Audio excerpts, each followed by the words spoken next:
বলছি মহাগ্রন্থ পবিত্র আল কোরআনের কথা।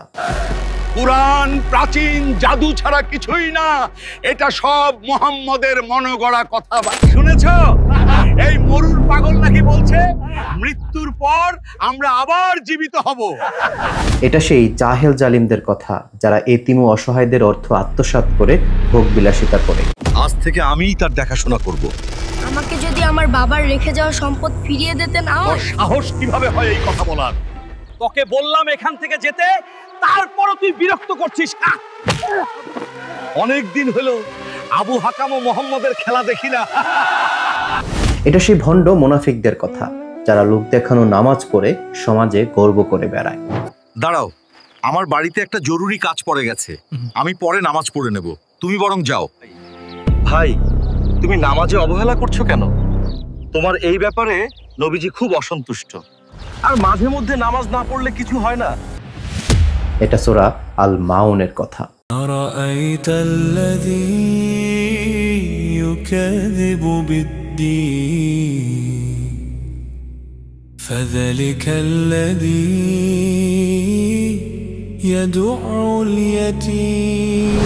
বাস্তবিক অর্থে আমরা যারা মুসলমান আছি, আমরা কিন্তু আমাদের সালাত আদায়ের ক্ষেত্রে সব সময় পবিত্র কোরআন শরীফের ছোট ছোট সূরাগুলোকে তেলাওয়াত করে থাকি। বিসমিল্লাহির রহমানির রহিম।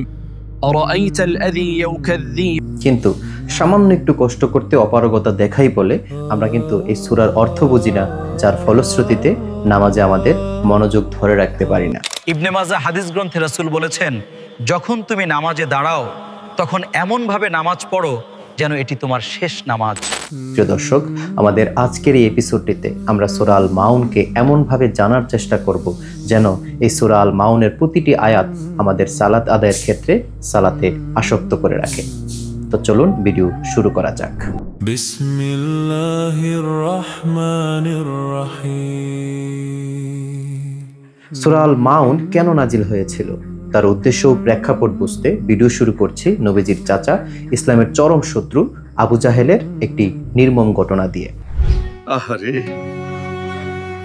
কত ভালো একজন মানুষ ছিল, এখন তার ছেলেটির কি হবে?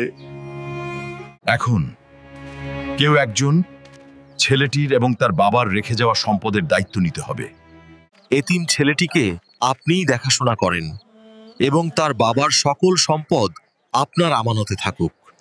ঠিকই বলেছ, আমারই এখন এতিম ছেলেটির দেখাশোনা করা উচিত। তার কোনো চিন্তা নেই, আজ থেকে আমিই তার দেখাশোনা করব। তো আবু জাহেল অত্যন্ত কুকৌশলে এতিম ছেলেটি ও তার বাবার রেখে যাওয়া সকল সম্পদের দায়িত্ব নিয়ে নেয়। সবকিছু ঠিকঠাকই ছিল, কিন্তু ছেলেটি যখন কিছুটা বড় হয়ে বুঝতে শিখে আবু জাহেলের কাছে তার বাবার রেখে যাওয়া সম্পদ ফেরত চাইতে আসে, তখন বলো, তুমি কেন এখানে এসেছো? আমার হাকাম, আমি খুব দরিদ্রতার মধ্য দিয়ে যাচ্ছি। তো আমার কি করার আছে? আমাকে যদি আমার বাবার রেখে যাওয়া সম্পদ ফিরিয়ে দিতেন হয়, তা আমার জন্য অনেক উপকার হতো। তোর সাহস কিভাবে হয় এই কথা বলার? কার টাকায় এতদিন বড় হয়েছিস? যা ভাগ এখান থেকে। ছেলেটি আবু জাহেল থেকে আঘাত পেয়ে কুরাইশ নেতাদের বিভিন্ন মজলিসে গিয়ে তার বিরুদ্ধে বিচার চায়।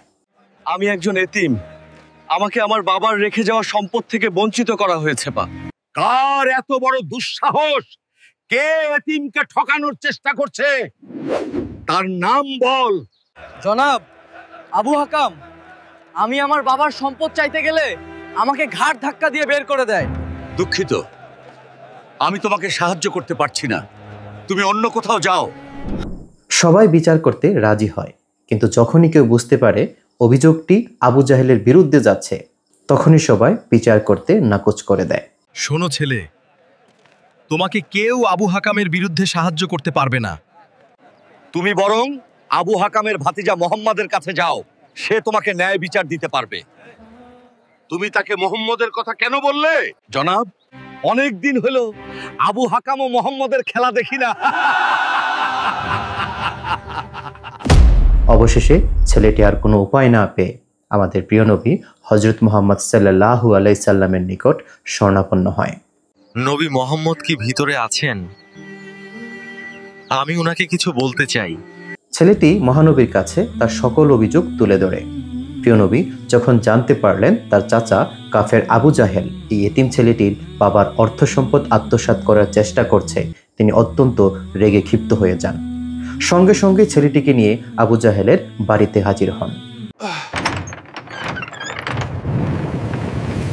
আবু জাহেল যখন বাহির থেকে প্রিয় নবীর আওয়াজ শুনতে পান, তখন দরজা খুলে সে এতটাই ভীতসন্ত্রস্ত হয় যেন সে চোখের সামনে নিজের মৃত্যুকে দেখছে।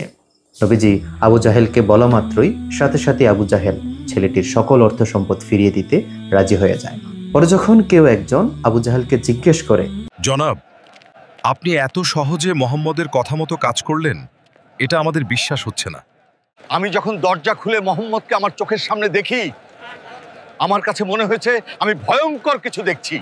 এটা ছিল এতিমের অর্থ সম্পদ আত্মসাৎ করার কেবলমাত্র একটি ঘটনা, কিন্তু তখনকার বাস্তব চিত্র এতটাই নগণ্য ছিল যে এমন ঘটনা হরহামেশা প্রতিদিন ঘটতেই থাকে। এই সপ্তাহে আবু সুফিয়ান এই উটটি জবাই করবে। জনাব আবু সুফিয়ান, অনুগ্রহ করে আমাকে কিছু উটের মাংস দিন। যা ভাগ, এখানে ভিখারিদের দেওয়ার মতো মাংস নেই। আমার উটের মাংস খেতে খুব ইচ্ছে করছে, সামান্য কিছু মাংস দিন না। তোকে বললাম এখান থেকে যেতে, তারপরও তুই বিরক্ত করছিস। কাফেররা আখিরাতকে বিশ্বাস করে না, তাই তাদের ভিতরে পরকালের ভয় না কাজ করাতে তারা এই সমস্ত কাজ করতে কোনো ধরনের দ্বিধাগ্রস্ত হয় না। শুনেছো, এই মরুর পাগল নাকি বলছে মৃত্যুর পর আমরা আবার জীবিত হব। চল আমরা মরুভূমিতে গিয়ে দেখি আমাদের বাপ দাদা কেউ জীবিত হচ্ছে কিনা।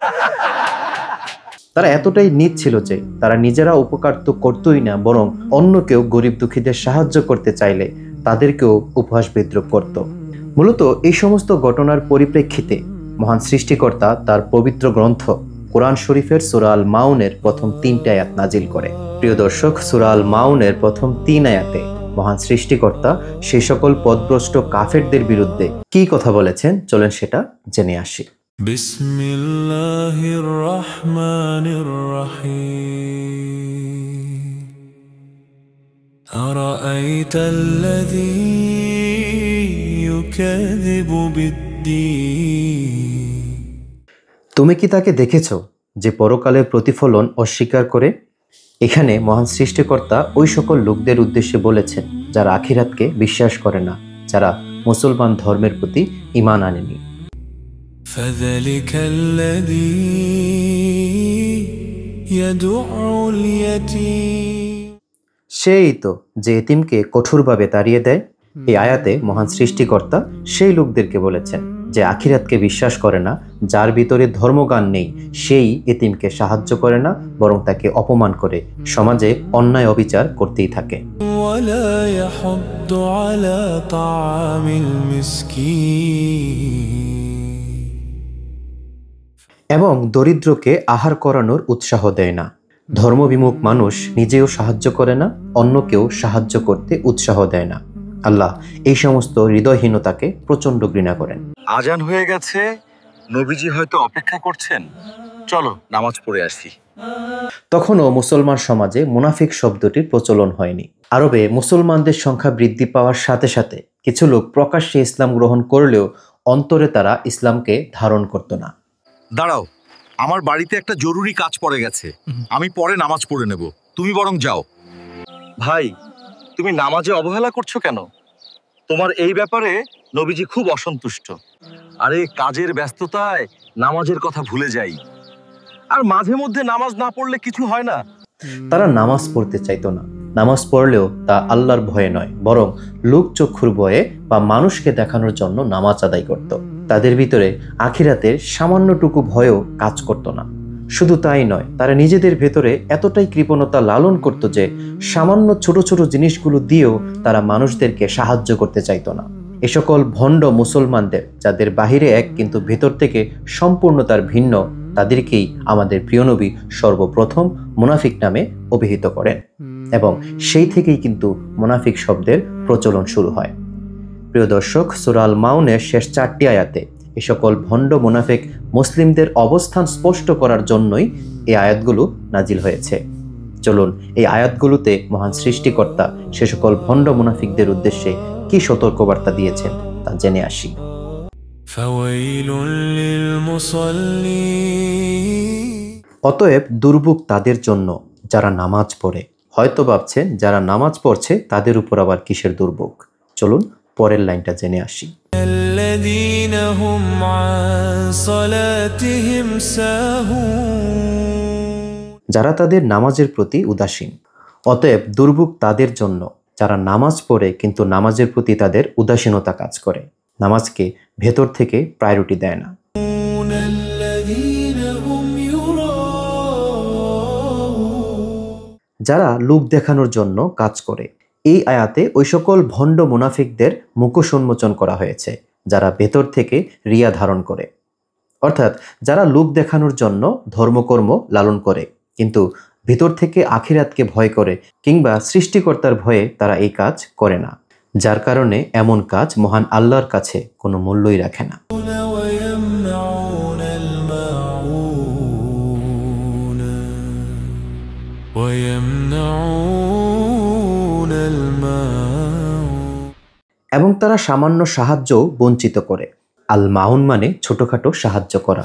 মূলত এই আয়াতের এই মাউন শব্দের উপর ভিত্তি করে কিন্তু এই সূরাটির নামকরণ করা হয়েছে।